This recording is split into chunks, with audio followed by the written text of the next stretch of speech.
Fourth house से हम देखते हैं प्रॉपर्टी, फोर्थ हाउस से देखते हैं हम माता, फोर्थ हाउस से हम देखते हैं आपके मन का चैन, फोर्थ हाउस है आपकी डोमेस्टिक लाइफ का, ठीक है, जो आपके घर का माहौल होता है। फोर्थ हाउस आपकी एजुकेशन को भी रिप्रेजेंट करता है। एजुकेशन। हम्म। फिफ्थ हाउस आपके इंटेलेक्ट का होता है, फोर्थ हाउस एजुकेशन का होता है। ठीक है जी।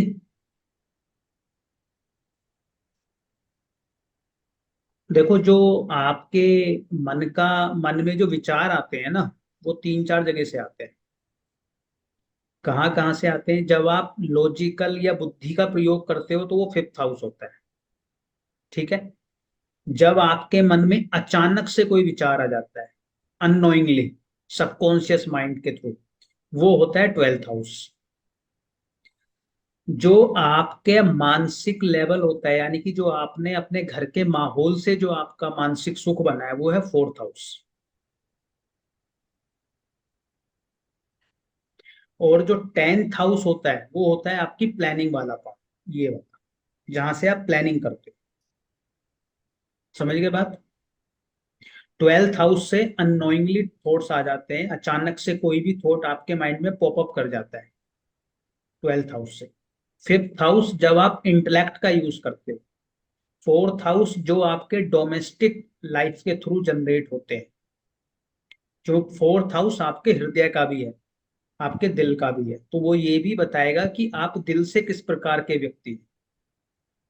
ठीक है। और जी, टेंथ हाउस रिप्रेजेंट करता है प्लानिंग वाले पार्ट, कि आप किस प्रकार की प्लानिंग करते प्रोफेशनल लाइफ। ठीक है।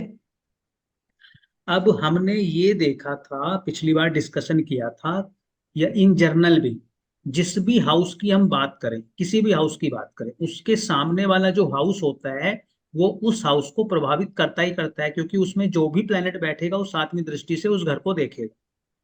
जैसे जब हम थर्ड हाउस को कर रहे थे, तो हमने ये बोला थर्ड हाउस में जो भी प्लेनेट बैठेगा वो आपके नाइन्थ हाउस को प्रभावित करेगा। और नाइन्थ हाउस टेम्पटेशन का भी होता है। टेम्पटेशन मतलब कि किसी चीज को देख के आपके मन में किस प्रकार के एकदम विचार आते हैं, लोभ हो सकता है, या पाने की इच्छा जो आपके अंदर आती है। तो जिस प्रकार की वो इच्छा आपके अंदर जनरेट होती है, वो आपके भाग्य को डायरेक्टली इन्फ्लुएंस करती है। अगर आप किसी गलत चीज के लिए इन्फ्लुएंस्ड हो जाते हो, तो वो आपके भाग्य को उसी प्रकार से चेंज करेगी। वो किसी अच्छी चीज के लिए हो जाते हो, तो उस प्रकार से चेंज करेगी। उसी प्रकार से जब कोई प्लेनेट फोर्थ हाउस में बैठेगा, तो वो डायरेक्टली आपके टेंथ हाउस को प्रभावित करेगा, आपकी प्रोफेशनल लाइफ को प्रभावित करेगा। फोर्थ हाउस में जो भी प्लेनेट होगा, उसका डायरेक्ट इम्पैक्ट आपकी प्रोफेशनल लाइफ पे होगा।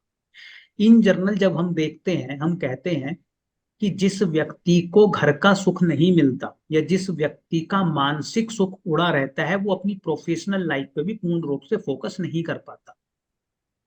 क्यों? क्योंकि उसके घर का माहौल उसको करने नहीं देता।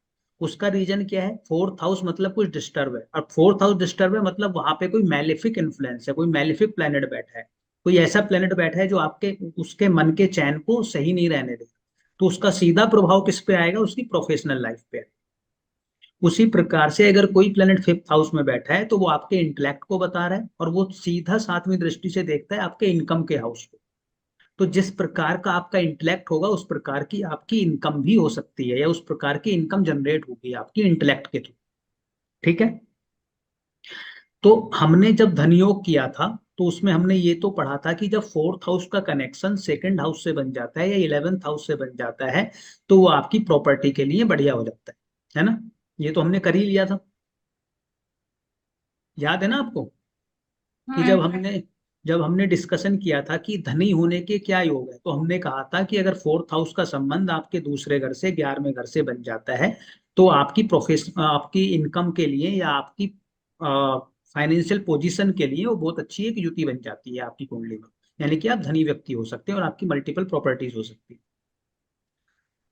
अब यहां पर मान लीजिए हम एक एक प्लेनेट का वो कर लेते हैं, कि अगर फर्स्ट लॉर्ड बैठेगा, सेकंड लॉर्ड बैठेगा, थर्ड लॉर्ड बैठेगा, तो किस प्रकार से वो आपके आपकी डोमेस्टिक लाइफ को प्रभावित करेगा और उसकी डोमेस्टिक लाइफ के प्रभावित होने के कारण किस प्रकार से आपकी प्रोफेशनल लाइफ प्रभावित हो सकती है।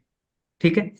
अगर मान लीजिए लग्नेश आपका फोर्थ हाउस में बैठ जाता है, तो फोर्थ हाउस क्या है? आपकी डोमेस्टिक लाइफ है। फोर्थ हाउस क्या है? आपके मन का चैन है। फोर्थ हाउस क्या है? आपकी प्रॉपर्टी है। फोर्थ हाउस आपकी लग्जरी है। फोर्थ हाउस आपकी माता है। तो जिसका भी लग्नेश फोर्थ हाउस में बैठेगा, इसका मतलब क्या है? लग्नेश बैठा है यानी कि मैं खुद जाके, जो मेरा खुद का स्वामी है, जो मैं खुद हूं, वो कहाँ जाके बैठ गया? Fourth house. तो इसका मतलब ये है कि मुझे जब मैं घर में पहुंचूंगा तो मैं डोमेस्टिक लाइफ को कंट्रोल करूँ। क्योंकि डोमेस्टिक लाइफ को कौन कंट्रोल कर रहा है? अब लग्नेश कंट्रोल कर रहा है, क्योंकि बैठा कौन है वहां पर? लग्नेश बैठा है। तो जैसा भी ये माहौल चाहे वैसा माहौल ही अपने घर में बना सकता है ऐसा भी। जिस भी प्रकार का माहौल ये बनाना चाहेगा उस प्रकार का माहौल बनेगा। इसके साथ साथ उसकी लाइफ घर में कंफर्टेबल रहती है। सारे कंफर्ट्स उसको खुद घर से मिलते हैं। लेकिन जित प्रॉपर्टी भी वो बनाता है, क्योंकि लग्नेश सबसे ज्यादा अच्छा प्लेनेट है पूरी कुंडली में। तो वो फोर्थ हाउस में गया है, तो आप ये समझ लीजिए कि वो फोर्थ हाउस को अच्छा कर देगा, उस फोर्थ हाउस को चमका देगा। चमकने का मतलब है कि आपके पास प्रॉपर्टी भी होगी, आपके पास लग्जरी आइटम्स भी होंगे, आपको सारी लग्जरी भी मिलेंगी, सुख सुविधाएं मिलेगी, मानसिक संतुलन भी आपका बना रहेगा। और चूंकि डोमेस्टिक लाइफ आपके कंट्रोल में है और वो आपके हिसाब से चल रही है, तो उसकी दृष्टि किस पे भी आ रही है? टेंथ हाउस पे भी। तो आपकी प्रोफेशनल लाइफ भी अच्छी होगी। लेकिन ये तभी होगा जब टेंथ हाउस में कोई प्लेनेट ना बैठा हो। अगर कोई टेंथ हाउस में प्लेनेट बैठा होगा तो उसका भी इन्फ्लुएंस आएगा, क्योंकि वाइस वर्सा होगा ना। अगर मेरा लग्नेश टेंथ हाउस फोर्थ हाउस में बैठा है, उसकी दृष्टि मेरी दसम भाव पर है, तो जो 10वें घर में प्लेनेट बैठेगा उसकी दृष्टि भी मेरे फोर्थ हाउस पर आएगी। तो उस बात को ध्यान रखना। अगर 10th हाउस में कोई प्लेनेट नहीं है तो फिर मेरे लगन के कंट्रोल में आ गई है, मेरे लग्नेश के कंट्रोल में आ गया है 10th हाउस। ठीक है, यहां तक ठीक है? Yes sir. मैं एक दो कैमरा और ऑन कर लो। आप सब अंधेरे में चले जाते हो, मुझे समझ नहीं आती ये बात, ऐसा क्यों? ऐसा क्या कर रहे हो तुम सब?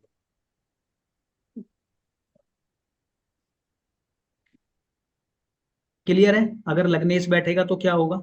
डोमेस्टिक लाइफ पे कंट्रोल होगा, प्रॉपर्टी भी होगी, कंफर्ट भी होंगे, माँ से लगाव भी होगा, ये सारी चीजें होंगी। और अ, इस व्यक्ति की जो सारी चीजें हैं वो खुद से कमाई हुई होंगी, मतलब खुद जनरेट करेगा ये, क्योंकि मैं खुद बैठा हूं जाके वहां पर। क्लियर है? अब अगर आपका सेकंड लॉर्ड पहुंच जाए किसमें? फोर्थ हाउस में, तो क्या होगा? प्रॉपर्टी बनेगी। प्रॉपर्टी बनेगी, फाइनेंस के लिए अच्छा है, प्रोस्पेरिटी के लिए अच्छा है। लेकिन एक चीज, अब ये चूंकि डोमेस्टिक लाइफ है, या आपके मानसिक मानसिक लेवल को भी बता रहा है किस प्रकार की आपकी मनोस्थिति है। फोर्थ हाउस यानी कि आपकी मनोस्थिति क्या है, मनोदशा क्या है आप। तो ये व्यक्ति ये कहेगा कि जैसे ही इसके पास पैसा आएगा ना, ये एकदम खुश हो जाए। मतलब इसको मानसिक शांति तभी मिलेगी जब इसके पास पैसा होगा या प्रॉपर्टी हो। क्योंकि वहां पे धनेश बैठ गया है जाके, जो धन का मालिक है वो बैठा है। तो अब इसकी डोमेस्टिक लाइफ को कौन गवर्न करेगा? धन करेगा। हाँ। अगर इस व्यक्ति के पास धन की थोड़ी भी कमी हुई तो इस व्यक्ति की चीजें एकदम खराब हो, मतलब एकदम मेंटली डिस्टरबेंस हो जाएगा इसके जीवन में। ठीक है। तो इसको अपने मेंटल बैलेंस को बनाने के लिए इसके पास धन का होना सबसे ज्यादा जरूरी है। और इन व्यक्तियों के पास धन होता है, ऐसा भी नहीं कि नहीं। लेकिन जब जब धन की कमी होगी तब तब ये मतलब भयंकर रूप से परेशान हो सकते। ठीक है।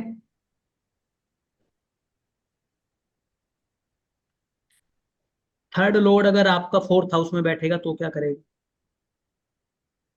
ये घर से दूरी बताया, नहीं यस, नहीं नहीं। घर से हाँ। दूरी। अगर थर्ड लॉर्ड चूंकि ट्रैवलिंग का भी है, थर्ड लॉर्ड किस चीज का है? ट्रैवलिंग का है। अब थर्ड लॉर्ड अगर आपके फोर्थ हाउस में बैठेगा, और थर्ड हाउस आपके संघर्ष का भी है, इस व्यक्ति को मन का सुख कब मिलेगा? या तो ही जब ट्रैवलिंग करेगा तब मिलेगा, क्योंकि थर्ड लॉर्ड वहां जाके बैठ गया है। या फिर कब मिलेगा? जब ये घर से दूर रहे। जब हम फॉरेन सेटलमेंट की बात करेंगे तो उसमें ये केस भी देखा जाएगा कि आपका फोर्थ हाउस किस प्रकार का है। फॉरेन सेटलमेंट व्यक्ति का तभी होता है जब आपका फोर्थ हाउस डिस्टर्ब होता है, मन का चैन डिस्टर्ब होता है, फिर वो बाहर जाके सेटल होता है और मन का चैन भी आ जाता है। तो अगर आपका थर्ड लॉर्ड फोर्थ हाउस में बैठा है, तो आपको मन का सुख जो मिलेगा वो तभी मिलेगा जब आप ट्रैवल करेंगे, या जब आप घर से दूर रहेंगे।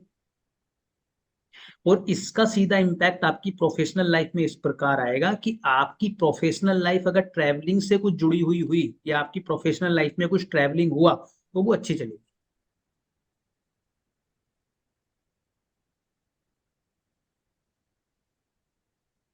यानी कि जो थर्ड हाउस के सिग्निफिकेंसेज हैं वो आपने फोर्थ हाउस में डाला, और उसका इम्पैक्ट किस पे आ गया, टेंथ हाउस पे। घर से दूरी फोर्थ लॉर्ड थर्ड में गया, तब भी बताई थी। तब भी होगी, हाँ तब भी होगी। अच्छा। ठीक है।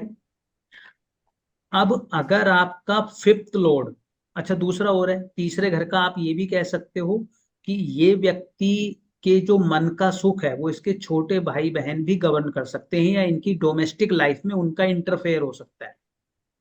भाई पहले तो सब साथ में ही रहते हैं, लेकिन मान लीजिए शादी हो गई, तो उस केस में भी इसके मानसिक सुख पर या इसके घर के माहौल पर इसके छोटे भाई बहन का कंट्रोल रह सकता है, या उनका इंटरफेरेंस इनकी लाइफ में रह सकता है।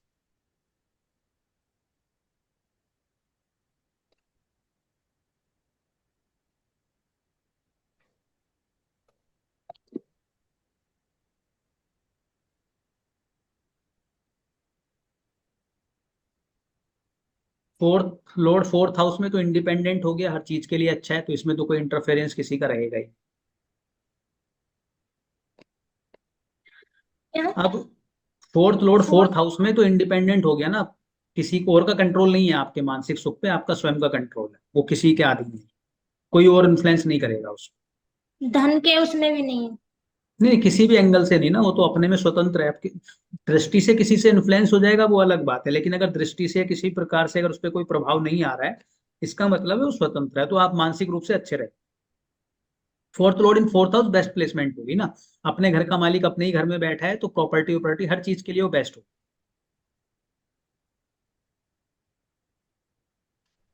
कोई भी लॉर्ड अगर अपने घर में बैठता है तो वो बेस्ट प्लेसमेंट होती है, क्योंकि दूसरे घर में भले से वो उच्च का भी हो जाए, उसको उस घर के थ्रू वो रिजल्ट लेके आने पड़ेंगे जिस घर में वो उच्च का जाके हो।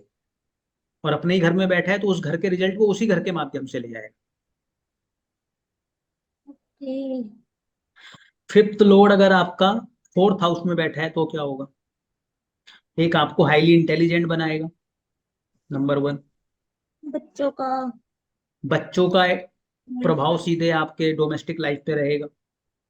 इसके साथ साथ एक चीज आपको घरों में देखने को मिलेगी, जिनका भी फिफ्थ लॉर्ड फोर्थ हाउस में होगा, उनके जो घर का माहौल होगा वो हमेशा पढ़ाई नुमा बना रहे। उस घर में पढ़ने लिखने वाले लोग आपको मिलेंगे, हमेशा कुछ ना कुछ कोई ना कोई पढ़ाई करता रहेगा, और ये जातक भी स्वयं कुछ ना कुछ पढ़ाई करता रहेगा, और इसको मानसिक सुख की शांति तभी होगी जब ये पढ़ाई करे। अगर इसका पीस हिल रहा है मान लो माइंड का, तो ये कुछ पढ़ लेगा तो ये ठीक हो जाए,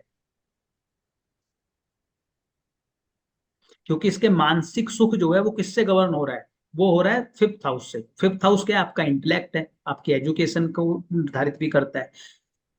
तो जब जब ये कुछ पढ़ेगा तब तब ये मतलब इसका मानसिक सुख बना रहे। कुछ लोग होते हैं ना जो पढ़ते रहते हैं कुछ ना कुछ, उनको बड़ा अच्छा लगता है पढ़ने में, एकदम संतुलित रहते हैं। तो जब भी आपका फिफ्थ लॉर्ड अगर फोर्थ हाउस में गया है, तो पढ़ने में आपको मजा आएगा, और घर का माहौल भी कुछ ना कुछ पढ़ाई से जो संबंधित बना रहेगा। और चूंकि उसका इम्पैक्ट आपके टेंथ हाउस पे भी आएगा, तो उस एजुकेशन का आप अपनी प्रोफेशनल लाइफ में भी यूटिलाइजेशन कर पाओगे, और आपकी प्रोफेशनल लाइफ अच्छी होती जाएगी। प्रेम संबंधों के संदर्भ में इसे देखेंगे। हाँ, तो अगर प्रेम संबंध बिगड़ा तो उड़ जाएगा इसके मन का चैन बुरी तरीके से, घर में ही कलेश हो जाएगा इसके, घर का माहौल खराब हो जाएगा। जय जी, आपका फिफ्थ लॉर्ड है क्या फोर्थ हाउस में? अच्छा नहीं है। मेरा थर्ड लॉर्ड है। अच्छा थर्ड लॉर्ड। थर्ड लॉर्ड का फोर्थ हाउस में। हाँ, इनके दो तीन प्लेनेट है ना आपके तो। वीनस मार्स सब बैठे हुए। हाँ, तो मरकरी। मार्स तो आपका फोर्थ लॉर्ड फिफ्थ लॉर्ड ही तो है, मंगल, कर्क लगन है हाँ। ना आपका। ओ यस यस। तो आप जब जब पढ़ोगे ना आपको मानसिक सुख की अनुभूति होगी। वो तो है। पढ़ा के अच्छा लगता होगा फिर स्टडी तो। ओरिएंटेड, जैसे आपने कहा ना स्टडी ओरिएंटेड हाउस, मैंने शॉर्ट में ही लिखा, तो वही है, घर पे माहौल पढ़ाई का ही रहता है। हाँ, खुद पढ़ाते भी रहते हो आप, तो पढ़ाई का ही माहौल बना रहता है आपके घर पे, तो खुद पढ़ते भी हो पढ़ाते भी। तो जिनका भी फिफ्थ लोड बैठेगा, और देखो आपके में तो बच्चे भी गवर्न कर रहे हैं आपके डोमेस्टिक लाइफ को, आप घर पे ही पढ़ाते हो। घर में तो आते ही है ना बच्चे, इंटरफेयर है तो रहता ही है उन बच्चों का। खुद की हम्म। संतान भी करेगी और बच्चे भी करेंगे।